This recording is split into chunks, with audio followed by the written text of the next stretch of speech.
Hello, nonprofit leaders. I'm Sarah Olivieri, your host, and this podcast is here to assist people like you, executive directors, board members, and other nonprofit leaders make a bigger impact with insights, tips, and lessons learned from nonprofit leaders and experts. Having been an executive director, a board member, and now a consultant and coach, I truly understand the challenges you face. And that's why I'm here. I'm all about working smarter, not harder, so you can make a bigger impact without the burnout. And so is our sponsor, DonorBox. DonorBox isn't just a suite of helpful fundraising tools, it's a partner that helps you raise more money and supports you in retaining your donors. I love their forward-thinking approach. Visit donorbox.org to learn more.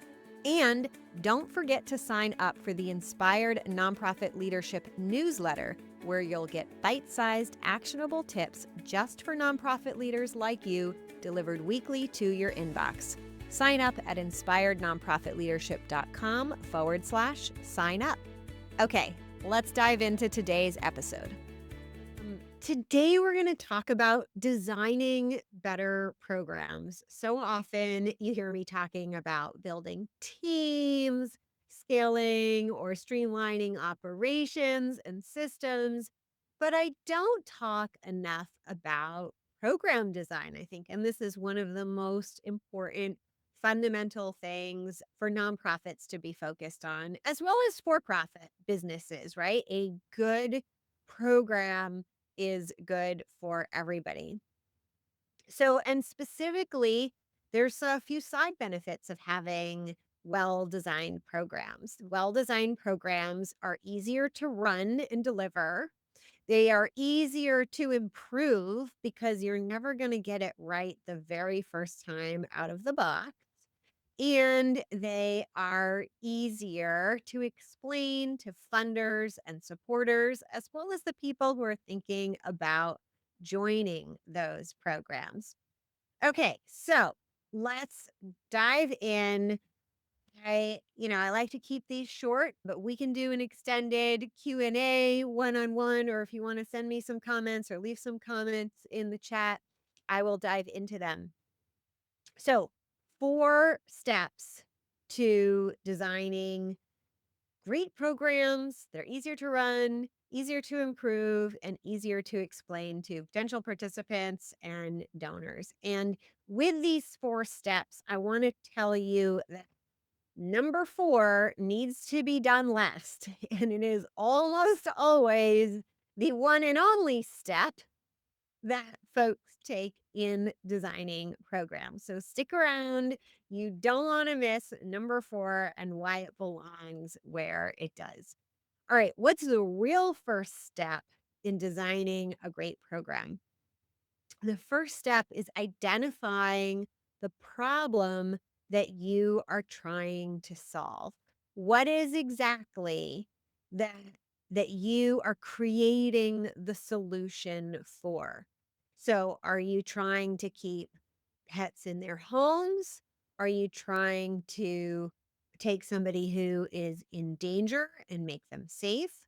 Are you trying to take somebody who is unhoused and give them stable, consistent, affordable housing? What is it, right? It's going to be different for every organization. Once you have gotten clear on the problem you're trying to solve, you are ready for step 2. Step 2 is to define what done looks like for the client, right? So the person who's in the program, in the context of that program, right?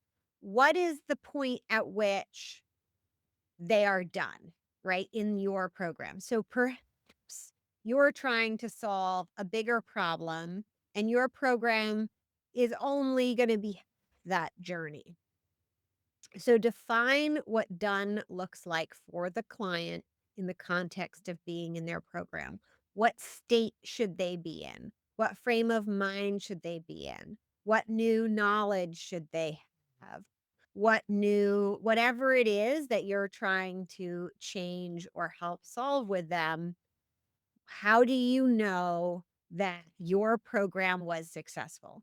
This does not mean Done is when they completed the 7 modules, right? We're not modules yet, by the way. If you have modules already or pieces of the program, take a moment temporarily. You can borrow one of my fire buckets, just set them aside in the garbage or on the side of your desk, whatever you need for the moment, because I really want you to not think about them when you do this. So, what is the new condition that they are in, the new state of being that they're in when this program is successfully completed by them? All right, now we're going to go to the other side and we're going to get clear on what qualified to start looks like, right? So, what kinds of people are qualified to start your program? What perhaps pre-existing condition or situation, right? Do they need a certain amount of experience? Do they need to have done X, Y, and Z? Does the nature of their problem need to be a certain level of acuteness, right? So really get clear on who is qualified to enter your program. And for a bonus step, this is going to be related to marketing your program. who who is the best audience to go after marketing, right? So maybe your program serves anybody who's a victim of domestic violence, but your program is really, really a great fit for trans women. Okay, right? So I could use any example here. So while you might welcome everybody, you might focus your limited marketing capacity on those folks who your program is going to be the best for. All right, that's your bonus step. We'll call it 3.5. That's for marketing, right? There is always, I get this huge, like, oh, but we serve everybody. You can serve everybody, but you still need to market to somebody specific. And that somebody should be the type of person who your program is going to benefit the most, or they're going to feel the most supported by your program. All right. Are you ready for step number 4? Step number 4 is where you map the path from start to done. This is where you get to think about what are the services, what are the supports, what is the training, right? What are the pieces? And as you map that, a few pro tips here for you. Don't let your pre-existing thoughts that you started before you came to this 4-step process that I'm giving you, don't try to like backfill, right? Let your mind be open to new possibilities. One way to do this is just imagine I've taken my little magic wand. Today I'll use my glasses, right? Here's my magic wand. I have just bestowed you with lots of money. It's all unrestricted. It's plenty to do what you'd really love to do, right? So don't be like, oh, well, we can't do that because we'll never get the funding for it. So let yourself be open to what you'd really like to do. You can always pull back, or you can use that story, be like, here's version A based on the resources we have now. But now I'm going to go and talk to my donors and say, hey, we're going to launch version A now, but version C is where we're really going. And that's where we need your help because it's going to take a little more money. So that's one tip I have for you. Another tip I have for you is map out the past and then start throwing scenarios at it and see if you can refine. Can it be done in fewer steps? Are there things that don't really move the needle and can be taken away? Is there one thing that if you had that in place first, it would make everything else part of the program work even better? How can we give people a quick win or a quick success? How can we make what is the emotional journey we'd like our clients to experience, right? So there's the steps that you're going to take them through, but then if you think about how are they feeling and how would you like them to feel? So how does this go? Often, when I map this out with folks, it's like a client comes in feeling really anxious. Well, we'd like them to feel safe and comfortable and open to learning, right? So then we can go, okay, what things need to do to help them feel the way we'd like to feel. Or maybe there's a part in your program where people are waiting and people feel anxious when they're waiting, right? So let's add in a touch point that makes them feel really good. Or maybe there's a piece in your program that's prone to being a gap, someplace people could fall through, like when they transition from working with one person to working with another person, right? How can we make sure people don't fall through that gap by creating redundancies or warm handoffs, empowering the client with the information they need to self advocate for themselves, whatever it is?